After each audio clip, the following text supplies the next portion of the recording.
Hello, my name is Matthew Crawford. On YouTube, I'm also known as Teching 101, and today I'm going to go through a brief tutorial video with you on how to get started making a video on YouTube.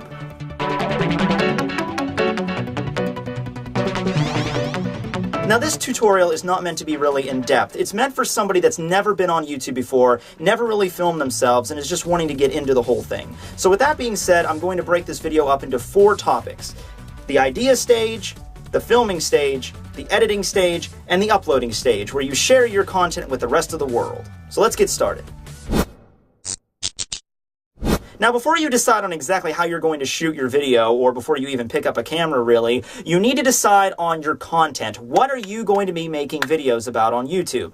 Because a positive about YouTube is that it's a really big place that has hundreds of millions of videos on it, but a negative of it is that it's a really huge place that has over hundreds of millions of videos on it. If your content is not something that is special or really stands out or is just not done well, as in if you really don't know what you're talking about when the video begins, people are going to be clicking off of it in the first few seconds. This is even worse when it comes to television or movies. You might have heard something called the 5-minute rule, where if you're not invested in a program in the first 5 minutes, you're going to click off and go to something else. With YouTube, that's way worse because this is a service nobody has to pay for, and they could literally be watching another video within just a click of a button. So you really need to draw that audience in, and a good way to do that is being knowledgeable about your content. So whatever content you're going to put out there on YouTube, whatever video you're going to make sure it's about a topic that you know stuff about. And the great thing is, it doesn't even have to be something that you might find important, like politics, for instance. I mean, it can be, but it could be something as insignificant as maybe an old television show that you might like, something that's been off the air for years, and but you really love, and you've seen all the episodes, and you might feel it's insignificant because it's not something you can just go into a conversation with somebody on the street. But on YouTube, it's different. You're sharing your content with an arena of people from different cultures, from different countries. It doesn't matter how insignificant your content feels to you. There is bound to be at least a few people out there in some community that will latch onto it and that will want to watch your content. So your own worst enemy here is you. Now, that's the first aspect of crafting an idea for your channel, just coming up with something that you know a lot about. I think that's self-explanatory. But the second aspect I find is just as important, and that is entertainment value. What you want to be thinking about is what you can do to make your video unique from everyone else that's talking about the same thing you are. Even if you're picking out something that you might not have a lot of followers for, you want to be able to stand out so people remember you. And whatever you do does not necessarily have to tie in with your topic. It could just be where you film, what your background looks like, or what you're wearing. For instance, in my videos, I discuss Japanese anime, and the only thing that I do at first glance to really stand out is that I wear a suit and a tie in all my videos. It has nothing to do with my topic that I'm discussing, but I made that decision because I knew people would, remember me just for the way I dress. And it worked. So think about something like that. So now that you've come up with the first step, you have a topic that you feel like you know a lot of stuff about, and you have somewhat of an idea on how to make that topic entertaining. Now it's time to film yourself so that you can share that with the masses. So just to talk about the technology itself very briefly on what kind of camera I would prefer that you use, it would most certainly be an HD camera of any type. The problem here is that in the beginning stages of YouTube, back when it started in 2005, 2006, HD cameras were not really commonplace for everyone just to purchase at a reasonable price. So their video quality was a little bit understood while it was not that great, and people still became really popular with that camera quality. However, now, 10 years later, pretty much all the most popular people on YouTube have very good camera quality, at least an HD camera. You don't have to run out and buy something that is an absurdly expensive camera, but HD is felt as like the bare minimum right now, because once again, going back to that 5-second rule, if somebody is watching your channel, even if it is a topic that they might be interested in, if they keep watching, if the video quality is not very good, and to some people just being not HD that's inferior in their eyes, they will click off of it. So the quality is just as important as your topic. So with that being said, I'm going to put a link in the description below to a website called camcorder.com that I use. It's a website that lists all the different cameras that you could possibly buy, listing prices on the internet, if they're professional grade cameras, if they're cameras more for just casual use. So that'll probably get you a decent idea on, depending on what you want to discuss, where you're going to shoot at, if it's going to be an indoor camera, outside, maybe it's something that you need a little bit more durability for, like a GoPro camera. That'll give you an idea for what price range that would fit for your videos and how much that you could afford.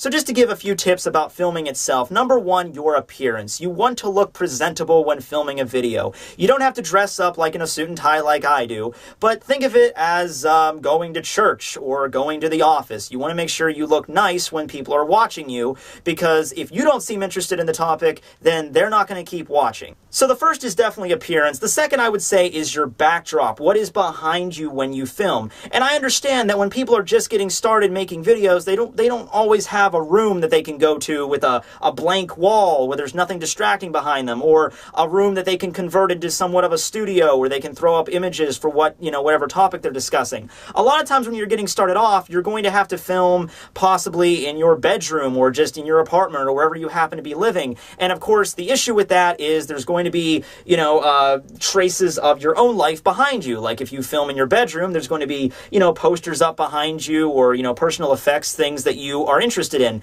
And that's not really a problem. That gives your viewer a look into your life, but you want to make sure that it's not too distracting. You want to make sure your room is cleaned up when you make a video. You want to make sure that there's nothing behind you that your viewers are going to be paying more attention to rather than the star of the show, because that's you. You are the star of the show.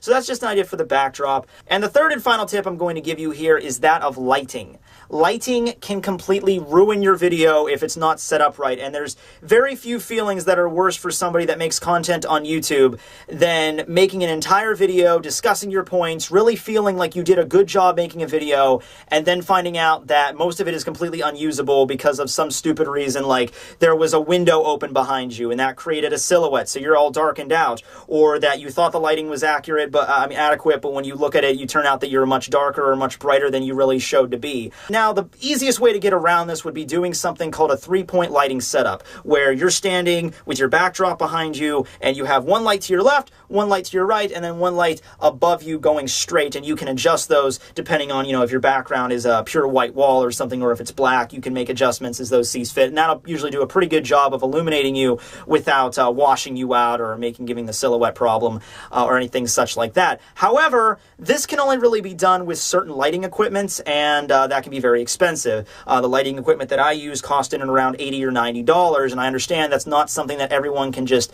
spend on equipment to make videos on the internet that they might not be making a lot of money off of right out of the gate. But there are other ways you can set up lighting that doesn't necessarily have to cost a lot of money. You just want to make sure that you don't look too washed out or too shadowed. A good way that I always do it, even before I had these really good lights, was that I would film myself for about 5 or 10 seconds, where I would film my entire video, and then I would turn off the camera and then check it to make sure that I was well illuminated, that I wasn't too washed out or I wasn't too shadowy, and then I would turn my camera back on and then continue making the video properly. So that's just one tip if you're not really sure on how lighting is, but yeah, it really can make or break your video if it's not done accurately. So now we get to the third part, which is editing, and this is something that I honestly might make an entire separate series of videos about, because it's a topic that is so huge that I could not possibly, discuss everything in this video alone. And there's so many different aspects of it, so many different softwares you can use, and different tricks you can use to maximize your editing goals. But for right now, let me just give you a basic setup. Now, out there in the zeitgeist, all over the internet, there are a large number of editing softwares that you can download, and you can use them to make your videos look amazing. Of course, I can't tell you which one to pick, which one would be the best for you depending on your talents. That's something you have to figure out on your own. If you've worked with some form of editing software before and you feel like you can go one step higher, that's great. If you have never edited before at all, then I'll give you some tips on which ones you should start with. Keep in mind that there are some that you can download for absolutely nothing on the internet, completely free from the developer's website, and there's others that cost a pretty penny. The ones that I use primarily for my videos are Adobe After Effects, Sony Vegas, and PowerDirector 12. Those are all the ones that cost a pretty penny if you want some. But when it comes to one that is free and is the most simple, I would say it would be Windows Movie Maker. It comes for free pretty much, or at least some version of it does, on every Windows PC.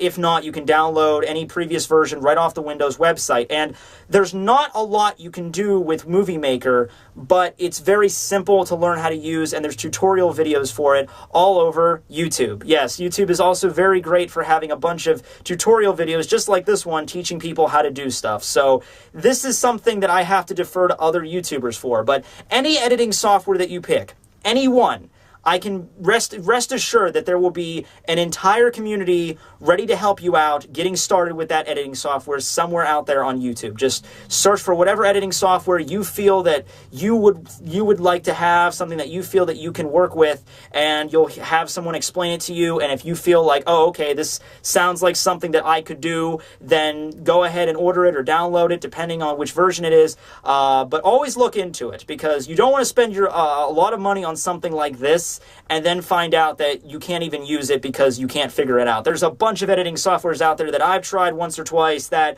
I can't make heads or tails of, Avid being one of them. Avid is scary. Film productions love it if you can use Avid, because it's something that requires a high amount of skill level to use, and you can do amazing things with it, but it has a very difficult learning curve. But if I was going to give a recommendation for maybe something for you to look into aside from Windows Movie Maker, I would recommend the PowerDirector editing softwares, mostly because that was voted like #1 on compatibility, on how to learn how to use it. It was the easiest to learn, and it blends like a professional software with something like Windows Movie Maker that's more basic, but it gives you way more features. So I would look into that if you were thinking about buying anything. And just going on the pay scale alone, something like PowerDirector compared to Adobe After Effects or Sony Vegas is very cheap by comparison.